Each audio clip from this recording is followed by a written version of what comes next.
All right, let's dive in. Today we're tackling something that's, well, it's a sensitive but super important topic: workplace bullying. You hear that term thrown around all the time, right? But what does it actually mean? And where's that tricky line between a tough boss and genuinely toxic behavior? That's what we're going to unpack. And this really is the million-dollar question, isn't it? I mean, we all know feedback is part of the job. It's how we get better. But when does that tough but fair feedback cross a line and become something, well, something toxic? That gray area is exactly what we need to get clear on. So first things first, before we can really get into it, we've got to make sure we're all speaking the same language. So let's start by pinning down a solid definition. What is workplace bullying, really? Okay, so here's the official definition from ACAS. And I want you to pay close attention to a few key words here, because they're everything. Words like unwanted, intimidating, abuse of power, and causes harm. See? This isn't just about a manager who's a little direct. We're talking about behavior that is intentionally hurtful. It's designed to damage.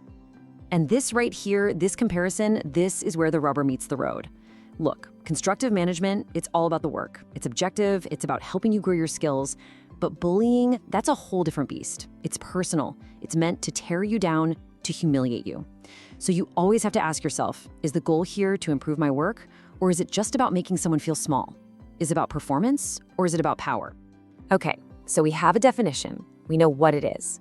Now let's talk about how it actually shows up. Because, bullying isn't always some big, dramatic, in-your-face thing. It can be broken down into two main types: the really obvious stuff and the tactics that are much, much sneakier. On one hand, you've got the overt or direct tactics. This is the stuff that's impossible to miss, right? Shouting, public humiliation, open insults.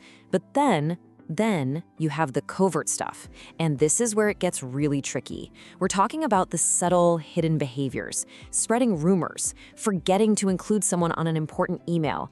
It's so much harder to call out, but believe me, the damage can be just as severe. All right, let's drill down even further.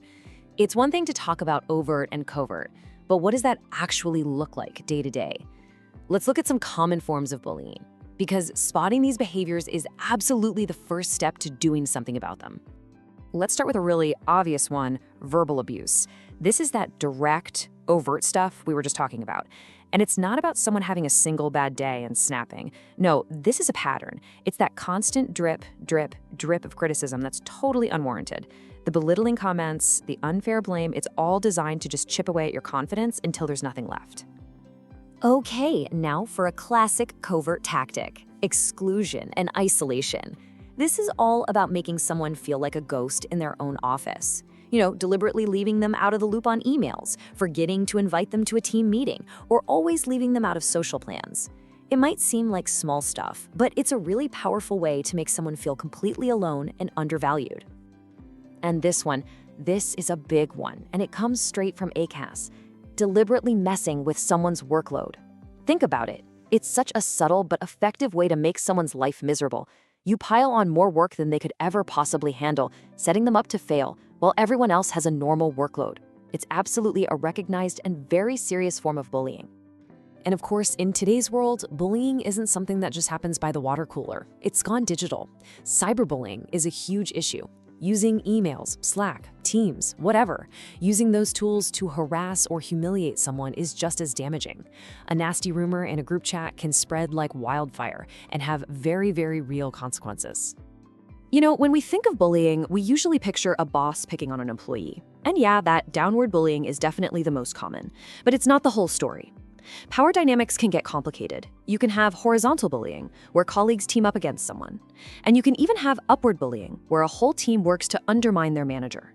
The key thing to remember is that it's always about the abuse of power, no matter which way that power is flowing. Okay, so we've spent a lot of time defining the problem, looking at what it is and how it happens. But now for the big question: what we do about it. This brings us to our last, and honestly, our most important section. We need to talk about your rights, and, just as important, your responsibilities. I really want you to let this one sink in. This isn't just a nice idea or a company perk. It's a fundamental right. Every employee has the right to expect not to be bullied at work. That's not a suggestion. It's a baseline. Everyone, Everyone deserves to go to work and feel safe and treated with respect, period. And here's the thing, making sure a workplace is safe isn't just the boss's job, it's a shared responsibility.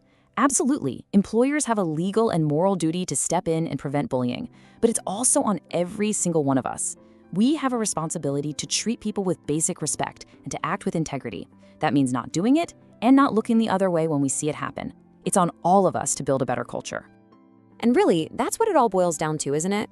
We can talk about definitions and frameworks all day, but real change, that starts with each of us as individuals. So I'm going to leave you with this question to mull over.